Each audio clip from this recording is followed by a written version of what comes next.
শেখ মুজিবুর রহমান বাংলাদেশের অবশ্যই স্বাধীনতার স্থপতি, তার নেতৃত্বেই বাংলাদেশের স্বাধীনতা মুক্তিযুদ্ধ সবই ঠিক আছে। কিন্তু এই মানুষটাকে নিয়ে তার কন্যা শেখ হাসিনা স্বয়ং নিজে এবং পুরো দল রাষ্ট্র মিলে যেইভাবে লুটপাট করছে তার চিত্র আমরা আজকে পেলাম এতদিনে।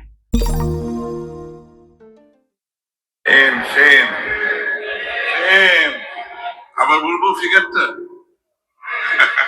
মুজিব বর্ষ পালন উপলক্ষে প্রতিটি জেলা উপজেলায় বিভিন্ন ধরনের কর্মসূচি বাস্তবায়ন এবং শেখ মুজিবের ছবি ও বেদি তৈরি, বিভিন্ন সরকারি অফিসে ব্রোঞ্জ, তামা, মার্বেল পাথরের মূর্তি বানাইতে এবং রাষ্ট্রীয়ভাবে সময় গণনার ডিজিটাল বোর্ড তৈরিতে সকল মন্ত্রণালয় বিভাগ সর্বমোট 982,91,74,74,000 কোটি টাকা ব্যয় করেছে মাননীয় স্পিকার। শুনলেন ফিগারটা, শুনলেন? 2020 সাল মুজিব বর্ষ। ওই সময়টা বাংলাদেশের একটা বিশেষ সময়, মনে আছে আপনাদের? করোনা মহামারী তখন শুরু হয়ে গেছে, ঠিক তখন মুজিব শতবর্ষ, বিপুল আয়োজন ছিল। তো তখন করোনা মহামারীর কারণে তোপধ্বনি সহ কি কি যেন কর্মসূচি বাদ গেল। তখন একটু মনে মনে আশ্বস্ত ছিলাম, যাক, রাষ্ট্রের অনেক টাকা মনে বেঁচে গেল।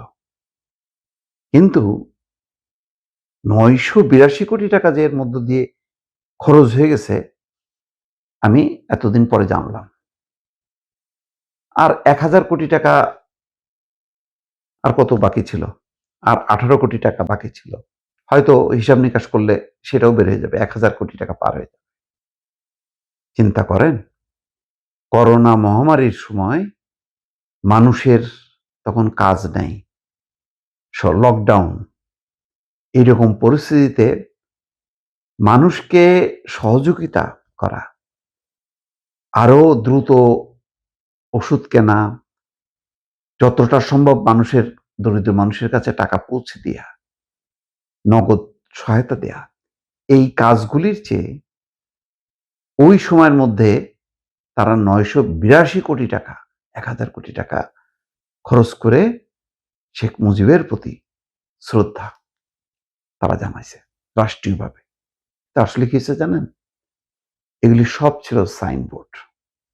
স্বাধীনতা, মুক্তিযুদ্ধ, মুজিব বর্ষ, নানা রকম জিনিস তারা আবিষ্কার করে কিছু মানুষকে তারা কোটিপতি বানাচ্ছে, কোটি কোটি টাকার মালিক বানাচ্ছে। লুটপাট, ব্যাপকভাবে লুটপাট হয়েছে। সরকারি বেসরকারি পর্যায়ে যে যেভাবে পারছে লুটে পুড়ে খাইছে। দেখেন না, এই যে এত শিল্পী, সাহিত্যিক, সাংবাদিক, তারা হঠাৎ করে দল বনে গেল কিভাবে? এইভাবেই। কারণ তাদের পকেটের মধ্যে ঢুকছে কোটি কোটি টাকা, সেই কারণে সব একদল হয়ে গেছে। শেখ মুজিবুর রহমান বাংলাদেশের অবশ্যই স্বাধীনতার স্থপতি, তার নেতৃত্বেই বাংলাদেশের স্বাধীনতা মুক্তিযুদ্ধ সবই ঠিক আছে।